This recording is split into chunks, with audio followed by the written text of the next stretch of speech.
Hi guys, so masama ngayon yung pakiramdam ng kapatid ko. Nagre-request ng avocado daw. Gawan daw siya. Ayan. Ang mukha parang binagsakan na ng at lupa. Nagawa ka na nga eh. Mag-iwa na ito. Ilaw pa yan. Ano ka ba? Kapatid ko masyado pang batang-bata talaga eh.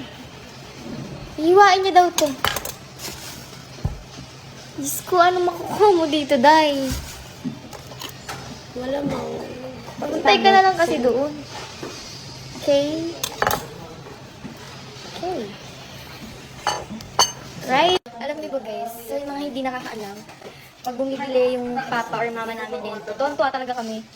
At kami, tatlo kami magkakapatid. Tapos yung bonding namin ng family namin, kumain kami sabay-sabay. So, sobrang ako lang pinaka-paborito talaga to. Arigato gozaimasu. Kasi wala yan na natin yung ate. So yun guys, tapos na gawin mo. Ilang ko siya.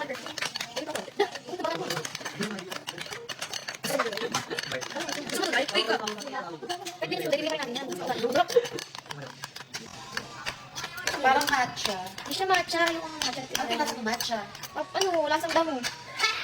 Hindi ka ba? Hindi yarn. Joke lang. Hindi ko talaga love ang matcha. Pero I do respect those people na, alam mo yun, love yung matcha. Kasi iba-iba naman tayo ng panlasa eh.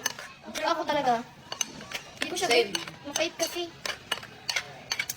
Pero kung titignan mo siya, matcha is the one of my favorite.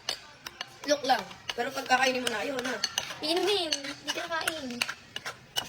Diba, ginara namang matcha Pero flavor pinakain lang. Take na lang para tumog. Uy, isa din parang gusto ko rin yun. Sige, bibigyan kita. Ay, ano ba? Di, ano lang yan. Basic human decency. Basta yun. Ayun, ganyan eh. Yung nilibigyan na ng avocado.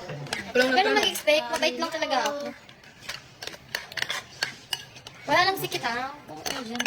Don't expect much of mapagbugal lang siya, walang meaning lang. Sa akin na iniling yun eh. Dapat wala.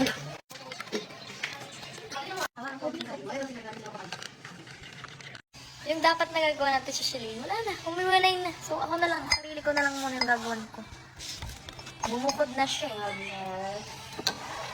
So, it's done. Sige ka ha.